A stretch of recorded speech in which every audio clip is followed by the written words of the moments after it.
they're going to have to figure out who they make mad when they cut programs. And it's going to be a battle royale. It's the battle royale that for 20-something years they've been kicking down the road that Trump is now bringing to the forefront. And a lot of it's going to be political will, political games, people voicing their opinion, backroom deals, some subterfuge is going to be in there. A lot of posturing. You're going to see it in the financial media. Just be expecting a ton of financial media. This is the end of this program. This is the end of that program. And it's going to cause a lot of emotional reaction. And the emotional reaction the American public is going to have over these conversations is going to be very interesting. And I think that that's going to affect their positioning of markets, and it's going to affect the stability of markets. I think it brings more instability to stock and bond markets than less.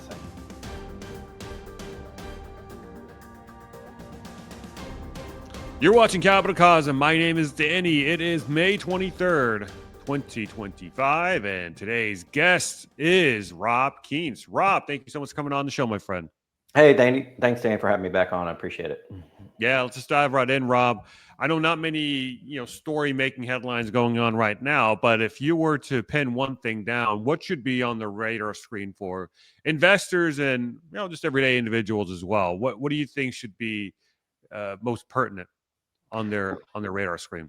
Yeah, I'll give an update from what I heard based on the big, beautiful bill that the Trump administration wants to pass. They want to throw a bunch of stuff into it and get a lot of things done, which I highly encourage doing that, especially before the 2-year switch over and you get to different people in Congress. So this is really what's driving a lot of promise fulfillment on the campaign. This is where they're going to meet their base's demands or meet a lot of their bases, meet a lot of the promise they made to their base who got them elected. And so a lot of it has to do with taxes and economic development and things like that.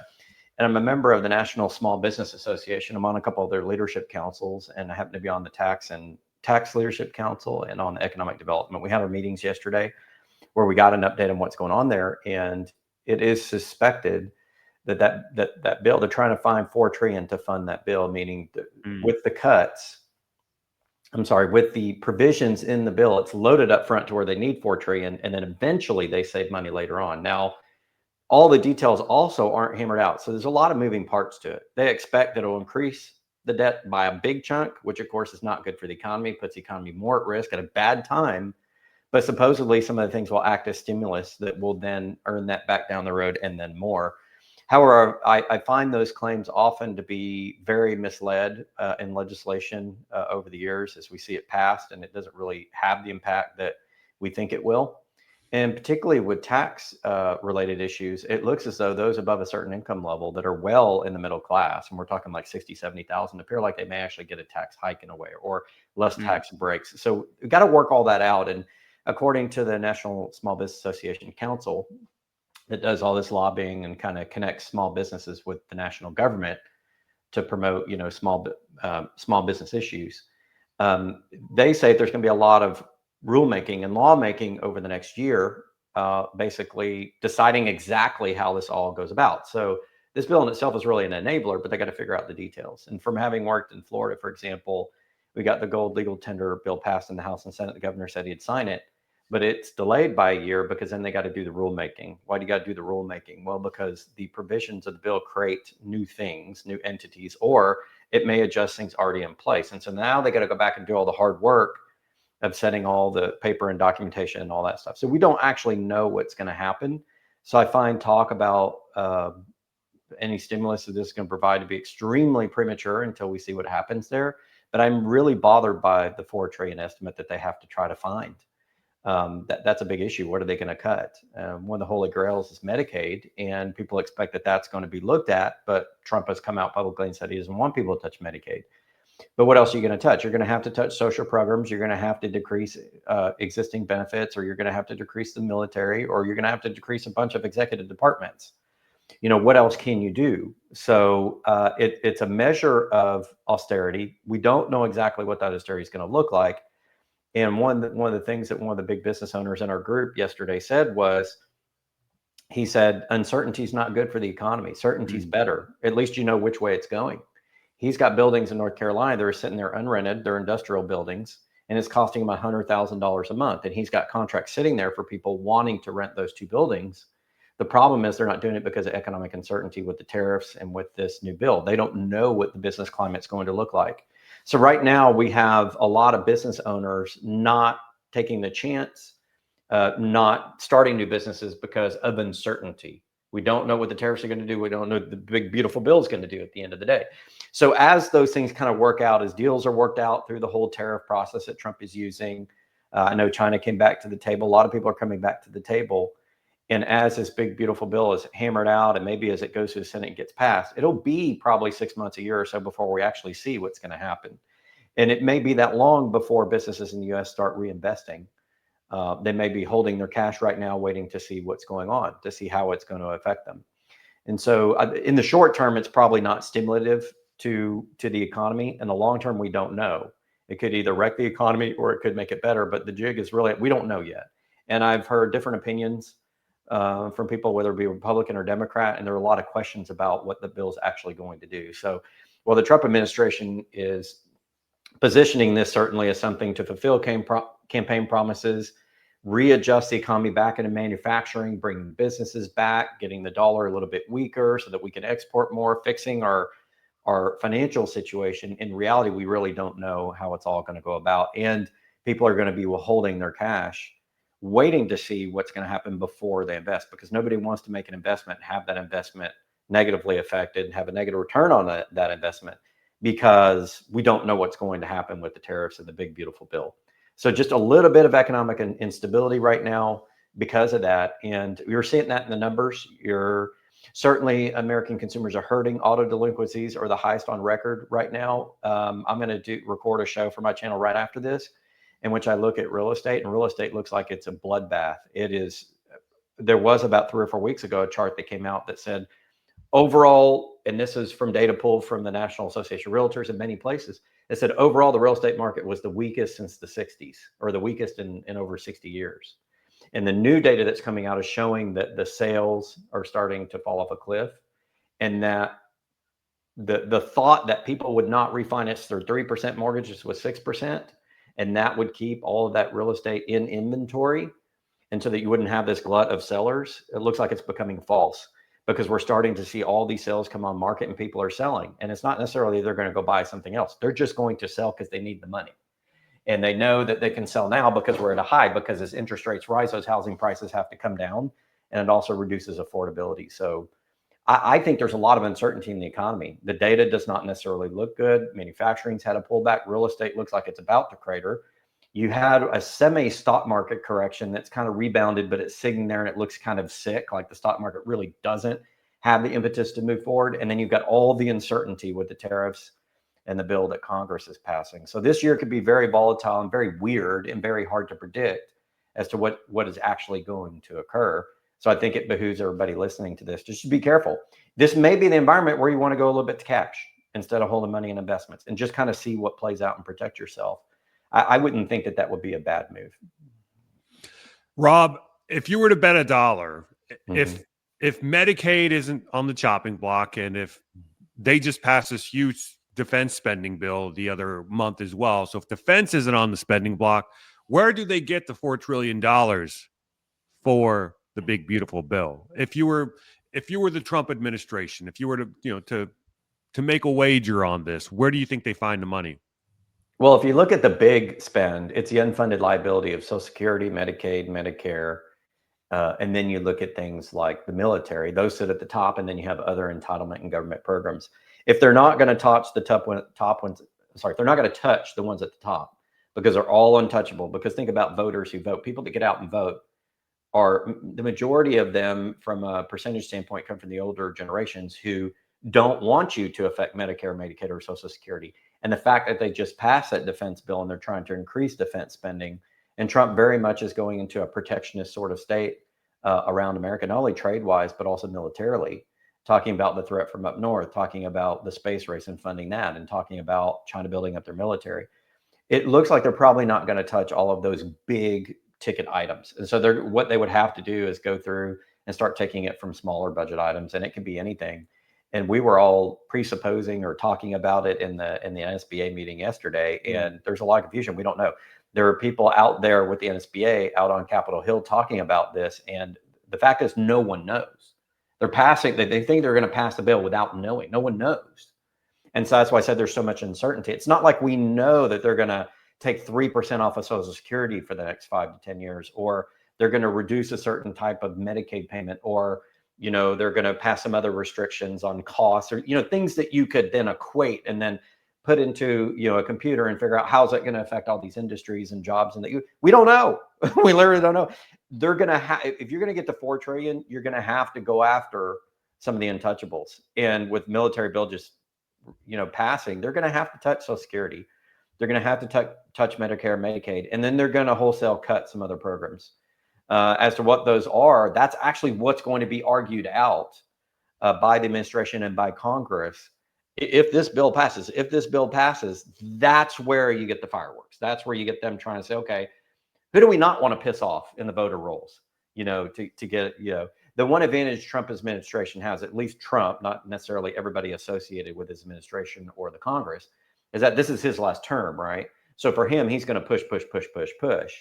But I don't think the enduring legacy that Trump wants to have is that he cut all the entitlements that have been promised to Americans since back in the day of the New Deal and FDR. I don't know any president wants to be that. So I don't know where it's going to come from. I politically, I don't know where the will is to cut things, unless they just cut all the lesser programs across the board somehow, some way. It's really going to be an interesting conversation. And it wouldn't surprise me if a lot of people in the MAGA camp end up disappointed at the end of this, because trying to bring austerity to the United States, I don't envy any administration or group of people that tries to do that. People here are entitled. We have a certain lifestyle in the United States. We have well over 50% of people receiving some form of benefit that they depend on for their well-being. And the jobs and the economy aren't there to make up for it. There's not a bunch of stimulus coming. We don't see a big wave of economic growth. So that you can't balance it on the supply side, the monetary supply side, right? The economic supply side. You've got to cut it on the demand side, which means they're gonna have to figure out who they make mad when they cut programs. And it's going to be a battle royale. It's the battle royale that for 20-something years they've been kicking down the road, that Trump is now bringing to the forefront. And a lot of it's going to be political will, political games, people voicing their opinion, backroom deals. Some subterfuge is going to be in there. A lot of posturing. You're going to see it in the financial media. Just be expecting a ton of financial media. This is the end of this program. This is the end of that program. And it's going to cause a lot of emotional reaction. And the emotional reaction that the American public is going to have over these conversations is going to be very interesting. And I think that that's going to affect their positioning of markets, and it's going to affect the stability of markets. I think it brings more instability to stock and bond markets than less. And depending on what they do at the end of it, if the cuts aren't really meaningful to reducing those long-term unfunded liabilities, it doesn't really change much. And so we'll probably get some sort of swing back in the next election cycle with saying, well, that didn't do much. Let's go fix it. This is kind of the way that spending cuts have been the last 10, 20 years when they've been proposed. Now, will it be successful this time? I don't know. They're certainly going to try it, but I don't have a clue what they're going to cut. No one knows. So here's U.S. government spending so far. So this is on an annual basis. So we've got $907 billion. Oops, where is it? $907 billion on Social Security, $579 billion on net interest. So this is full year to date. So this is year to date as of May, I would suppose. So this is what we spend so far in the year. Health, $555 billion. Medicare, $550. National defense, $536. Income security, $448. And then it just kind of peters out after that. And if you've got a big X on national defense and you've got a big X on Medicare as well, so that's $1 trillion spent within 5 months off the chopping block.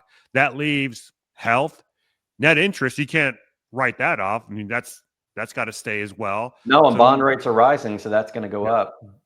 So you got health or Social Security or income security, or you can just cut a litany of these other categories here. But even so, I mean, that's not going to be near enough. When you add all these other categories together, Yeah. It doesn't even take you half a trillion. So if you're looking for great deals on gold and silver, coins and bars from a company that you can trust, then you've got to check out the good folks over at Pimbex. This year, I've really gotten to know these guys, and all I can say is you're not going to deal with a better group of people. They're a family-owned gold and silver online bullion company offering the essentials and more at industry-leading prices while always providing first-class top-tier service. That's PIMBEX.com. And if you're looking to convert some or all of your retirement account into real gold and silver, give Pimbex a call. They'll help explain the process and get you started on the right path. Your support at Pimbex also helps support the channel. So reach out to Pimbex today. You won't be disappointed. And make sure to tell them Danny sent you. What really needs to happen, they do need to clean this out. They're doing the right thing by trying. It's not going to be enough. Even if they get 4 trillion passed, it wouldn't be enough. It would help. I mean, it would give the U.S. more time before maybe the debt situation and the dollar situation. And I guess 4 trillion across which time span? Like 4 trillion across how many years? Well, that's a good point. I don't really know. I think that they're trying to do it over the next several years, and I don't have the specifics. And when we were talking about it in our council meetings, it was like, well, some of these details still have to be worked out. That's why you have to be cautious when they talk about this stuff. All of the details on appropriations and on the actual spending and the when and the where, the how, what, and why of the details is going to come after. So there are general provisions put in this bill, and then you've got the rulemaking around how to actually do it. You know, how's the sausage going to be made at that point? So, we really don't know, to be truthful. But even if we did, even if we knocked off 4 trillion, that may bring us back in line with not being deficit spending, but you still got the 37 trillion in existing debt. And again, I don't mean to be, I feel like I come on your program on this wet blanket, right? Because there are positive things happening. The United States is trying to do some things, right? They're trying to do some things. It's not enough. It's not enough. And we don't even know if they're going to be able to do the things that they're proposing. And essentially what it's going to come down to is pretty severe cuts or a crash is going to have to be accompanied with massive dollar weakness and potentially failure. It's going to have to be accompanied with additional entrepreneurism in manufacturing in the U.S. And that's not something you turn around right away. And we don't know if after Trump leaves, if the next administration, Republican or Democrat, is going to continue. Maybe they reverse all this and they go the other way because of the pain. I mean, look at what happened to Europe when they proposed austerity, and look at what happened to Japan when they proposed austerity. The citizens revolted.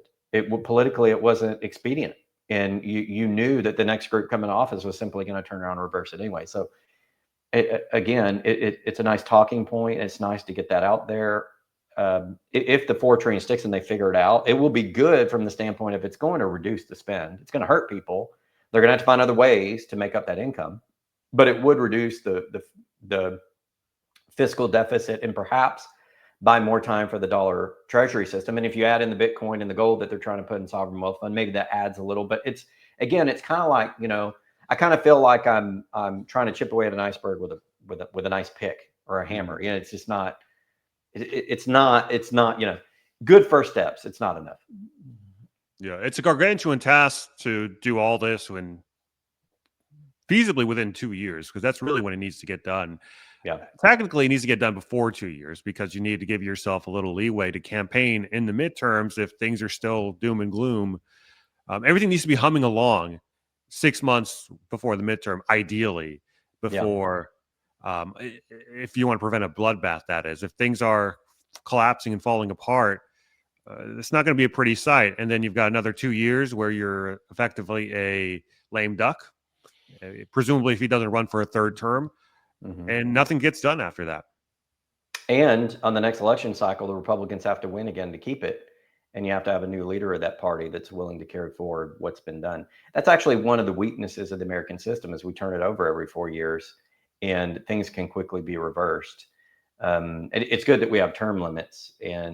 But in this particular case, I'll be interested to see 4 to 6 years from now, first, how successful this was, but 2, is the next administration going to carry it forward?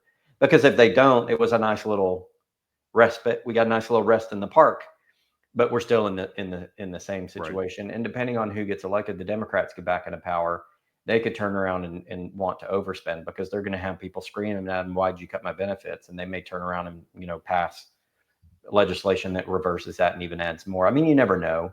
And again, we're at the end of this 50-year fiat cycle in the U.S. We're at the end of a 250-year economic cycle, which has the 3, conjugative wave or 80-year cycles. So this is normal for all this to come to a head, and it's normal for politicians to struggle, and it's normal for things not to kind of work out to the best. And that's really what the message I want to send to people. It's great to watch this, but a lot of it is just theater at this point because the math just doesn't add no matter what they do. So I would encourage people to take a step back and look at it and say, this may be buying me more time and they're saying the right things, but I know it's not going to fix the problem. I still need to do my long-term planning. So please, please, please don't get too attached to the political cycle and think that you can solve it in 1 or 2 administrations. It's not the way it works. We're at the end of a 250-year cycle. It needs a 250-year solution. That's a serious solution. We're talking about a rejiggering of the economy. We're talking about changing things culturally to where we accept a little bit less so we can dig ourselves out and then we go into another growth phase. How are the American people going to be with that? The retirees aren't going to like it. So you're going to have these retirees fighting the younger generations like, we're tired of not having anything. We'll take the pain and start over. Whereas retirees like, no, you promised me these benefits. In fact, I was in a Bible study group last night and I had a couple of retired people that said, don't touch my benefits. I worked for them. I paid for them. And they did. The problem is it was a giant Ponzi. And, right. They were, one of them was a post office worker, one of my good friends. And, the government promised things to the postal workers and to the American people that they can't deliver. And, I understand people not wanting to touch their benefits and things, but like, how can you not? Because if they don't cut now, it's going to crash anyway. So I hate to break it to people. You still need to do your long-term financial plan. All of this doesn't matter. It really just changes the time horizon a little bit more than anything. But I think the end result is going to be the same. It has to be big austerity. We have to either collapse or write off the debt. More than likely, they're going to kill the current version of the dollar and reinvent it somehow. I mean, this is just what's been gone on through history. It's basically a choice between paying on your own terms or paying not on your own terms, paying uncontrolled pain, effectively. Yeah. Yeah, essentially. And what's going to benefit from that? It's going to be certain types of investments. I don't like the bubble assets. Real estate, I said, I told you it's crashing. I'll do a video on that. Stocks have already kind of teetered. The banking system's not good. So these financialized products, these dollar-based products, I'm not a big fan of. You've got gold, silver, you've got raw farmland, things like that will do better, that have historically done better. And I think the outlook for gold and silver is fantastic. Gold seems to be rebounding. It was up 30 or $40 earlier today when I looked. Has a chance to close a Friday up a week before month end. That's positive. And as we look at the silver chart, we are supposing that based on history, silver does follow gold, but it lags. That the move that's upcoming for silver in the next 6 months to a year is going to be as impressive or more impressive to gain lost ground from the gold and the gold silver ratio than gold was over the last, say, 18 months. And it's so at if you're 100 to 1 for places to kind of put your money, silver might be one of those areas where he looks at, I might have missed out on the initial move in gold, but I've still got silver over here, and it's more affordable to the average person. Yeah, and it's at 100 to 1 ratio, which is unheard of, aside from the big COVID crash that we had a few years back. But even with that was kind of like that was a once in a century type of event where oil went negative. But other than that, the silver to gold ratio has never been this messed up, let's call it, at any other point in time. It's financialization in the derivative complex that does it. It's injecting the dollar into a commodity trade and using those dollar-based systems to value it when the dollar itself has no inherent value. It's just something you print off a printer and there's no limit.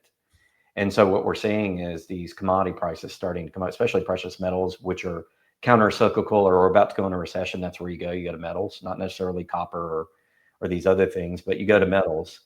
And you're seeing the metals basically announce the end of the current dollar system, right?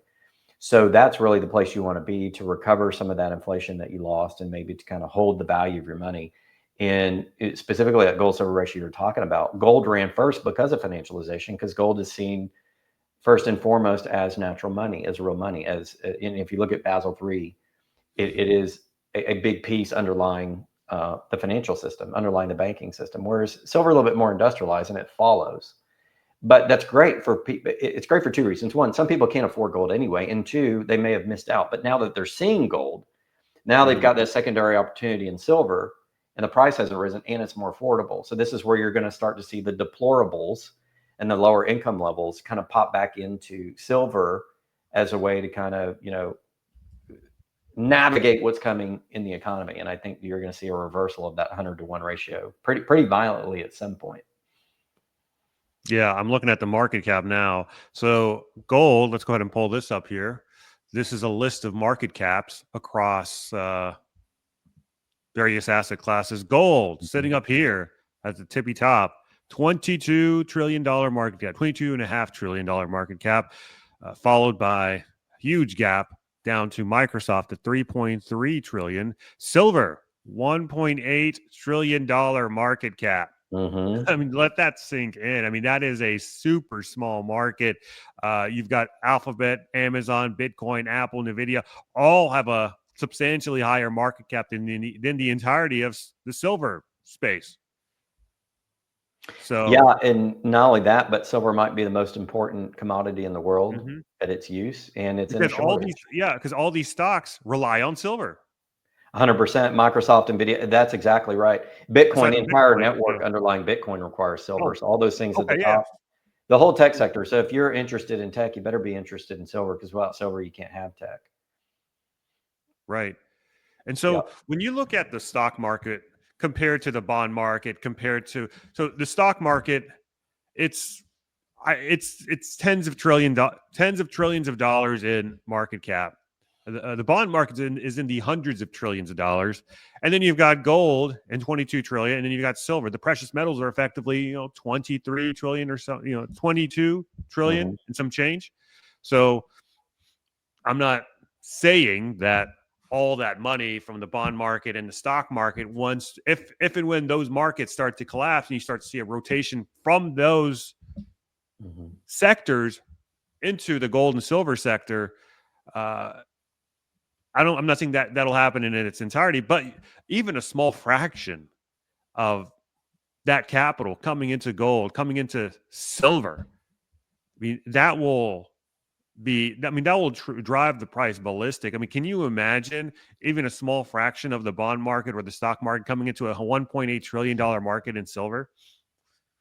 Yeah, I mean, you wouldn't have to have a ton of capital rotation, and that's why when you look at the precious metals charts during downturns, they spike because everybody wants a piece.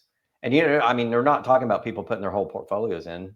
Buffett bought what was it, 50 million out, whatever he ended up buying of silver, but that was a small fraction of his portfolio, and he did very well on it. I mean, if you're talking about everybody buying a few ounces, then you bankrupted the silver market. If you have people buying 1 or 2 ounces of gold, you spike the gold price. That, and that's not talking about people panicking. That's not talking about we have another Black Friday or, something like that. Black Monday, huge crash, bond rates around the world surge, banking issues. It's on CNN 24/7 at the airport. We're nowhere near that. And look at where gold's at. Gold, got up to 3,500. It almost doubled in about 14, 15, 16 months. And that was with just modest investment from the investment sector into gold. And we haven't seen that in silver. And we haven't seen that panic stage come into the metals. And that complex is really where a lot of people can go. Now, a friend of mine asked me the other day, is like, hey, is Bitcoin taking away some of that? Sure. A lot of the crypto complex is. You saw Bitcoin a little bit higher than silver on the list, is 2.something trillion, 2.1 something. Yeah, 2.1 trillion. Yeah. So Bitcoin's going to absorb a little bit of that. But when you're looking at the numbers, Bitcoin's just bigger than silver. Bitcoin can't absorb all that valuation. It just can't, because for a couple of reasons. Technologically, the way that they've designed it with small blocks, you can't trade. It would literally, if you had a massive run into Bitcoin, you just locked up that network and driven up fees. And so what will happen is there will be a massive move into Bitcoin, and the rest of the crypto complex, there'll be some others that get the investment. But the problems in that will lead some of those people to consider, other investments as well. If Bitcoin had been set up correctly with larger blocks and had been set up as a true digital currency, Lightning Network is a mess. That's the banking system. Forget Lightning. It's a tragic mess.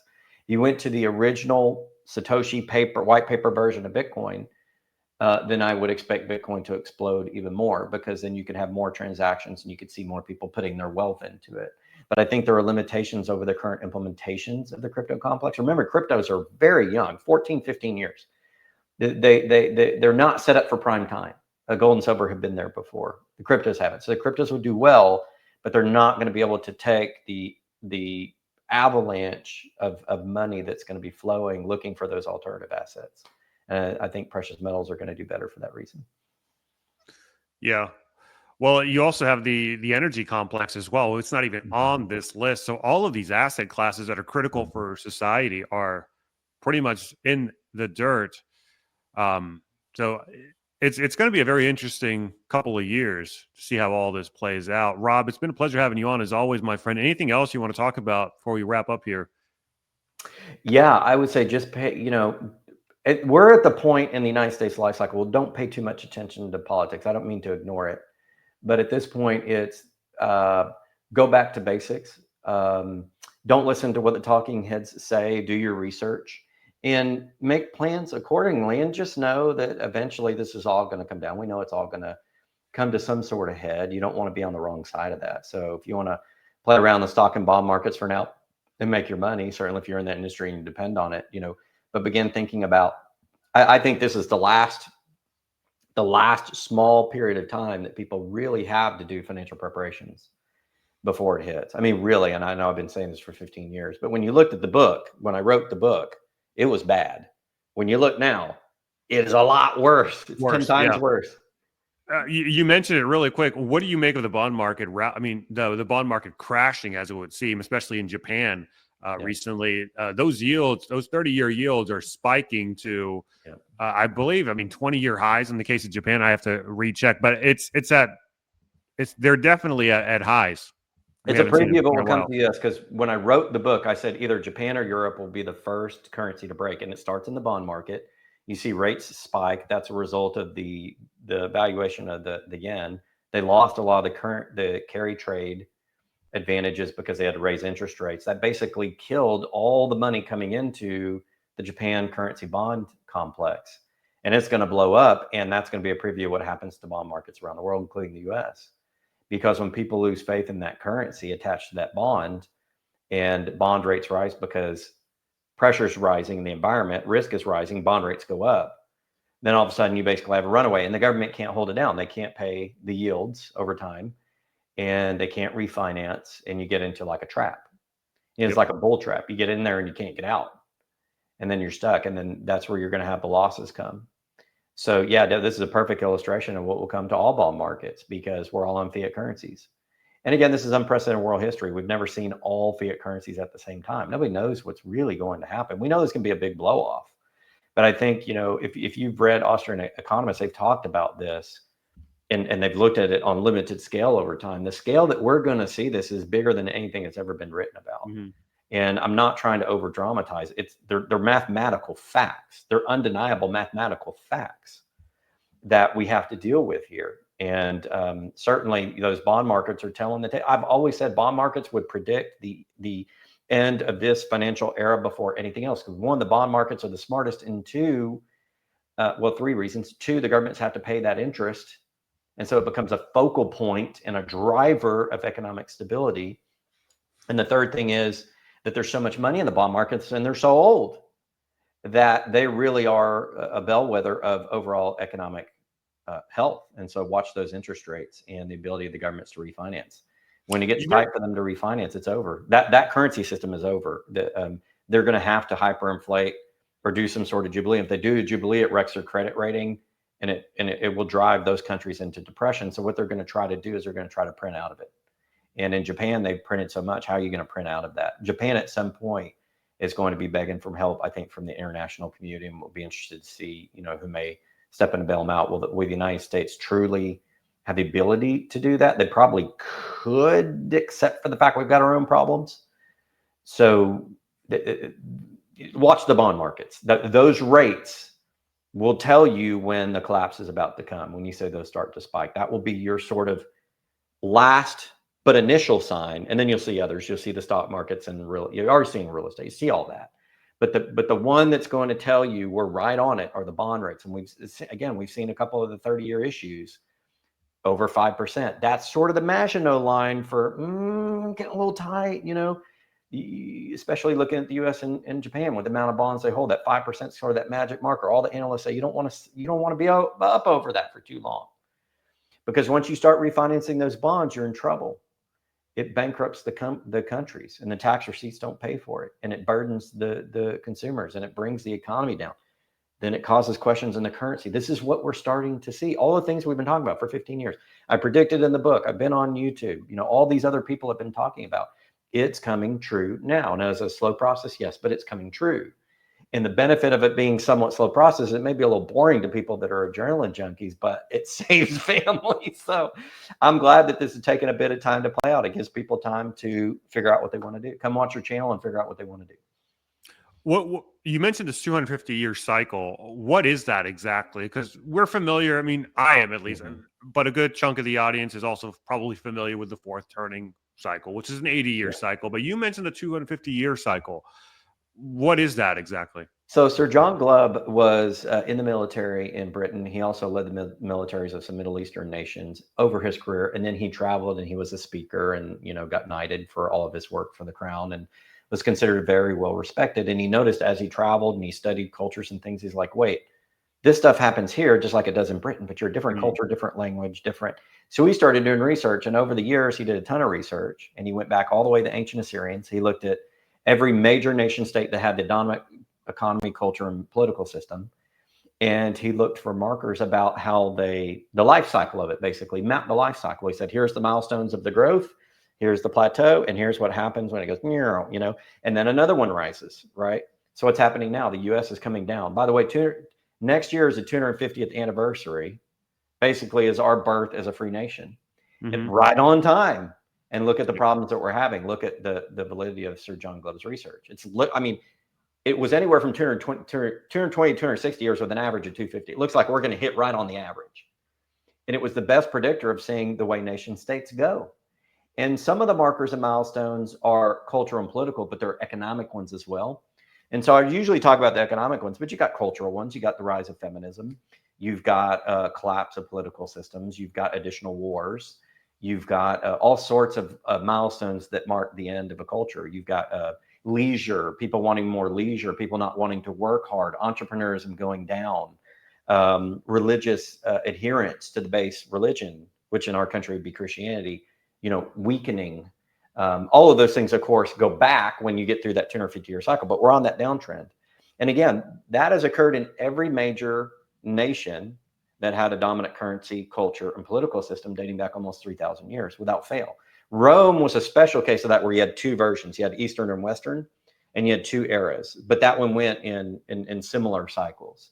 So, if that research is predictive, if it's reproducible, then what you're going to see in the U.S. is a very similar sort of pattern. And it fits nicely in with three conjunctive wave cycles. You get three economic cycles.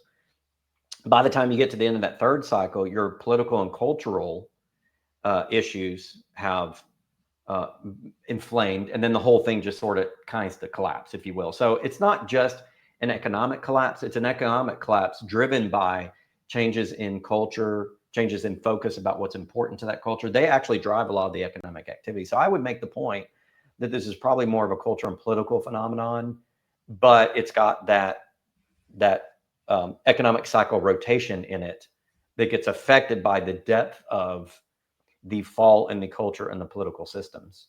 And so it's just a fascinating study. And I'll try to, it was printed in 1971. He was looking at British society and how it fell. And then he looked at America and said, you're Britain part two. And then he went deeper. And then that's kind of where the paper came from. Really good paper. I encourage everybody to go out and look at Sir John Glubb and Nation State. What's the title of the paper? I don't remember the title of the paper. I'll go find it. But if you just look up Sir John Glubb, Nation State, you'll find it. It's like the first or second result on Google.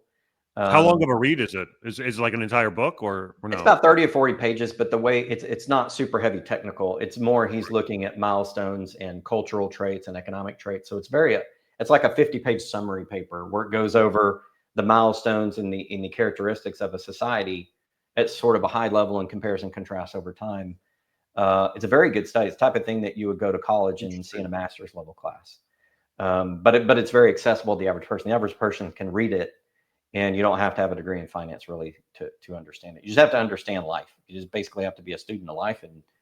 And I find that paper very helpful. It's been over the last 4 or 5 years something that I framed to my argument about looking culturally, politically, and economically where the U.S. is and where it sits compared to those other nation states in history. And I think that's what super focused me into. We don't have a lot of time.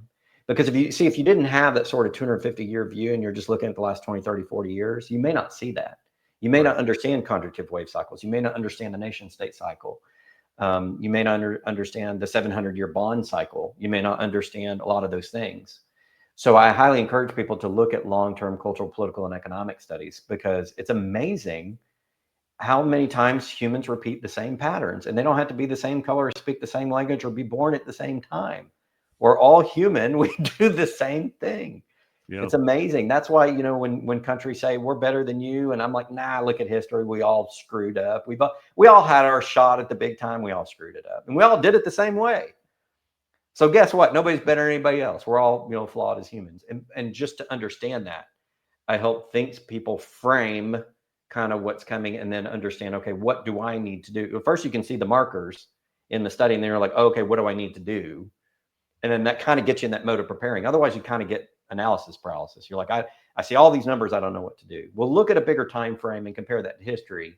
And that gives you a lot more context. And it's a lot easier to sort of grasp that for the average person, rather than doing what we do and diving down into, all the numbers and trying to extrapolate that over a long period of time. So I highly encourage those types of studies.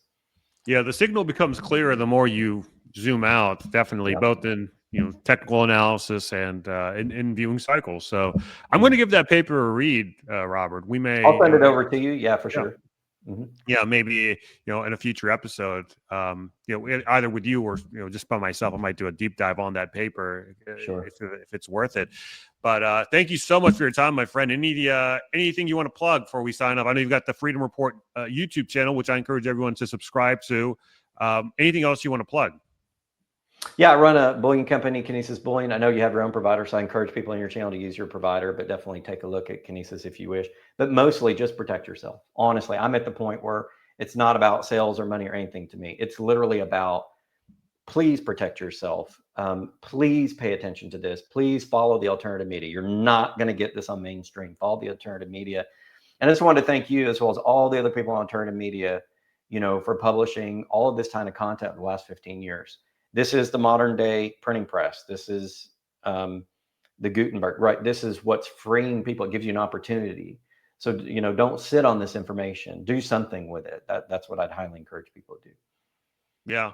Well, definitely do something with it, guys. If you have any questions, drop us a comment down below. Right? Go, Rob, go in the comment section if you agreed with what we talked about today. If you disagree with anything, that's perfectly fine too. But let us know what you disagreed on. Let us know what you agreed on. I do, in fact, read the comments. Also, subscribe to the channel so you don't miss an episode. Liking, subscribing, commenting, doing all the YouTube stuff does go a long way in pushing this channel in the YouTube algorithm so more people can reach the video. So much appreciated, guys. If you want to support me monetarily on Substack, capitalcosm.substack.com, get early access to all my videos, ad-free versions, so you don't have to suffer through all the YouTube ads, and uncensored versions for the interviews that warranted. They're too spicy for YouTube.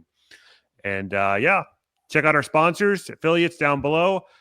Supporting them helps support the channel as well. And you get a cool product in return, as well as some pretty good discounts on a lot of these products. So much appreciated. Thanks for watching. I'll catch you next time. Bye.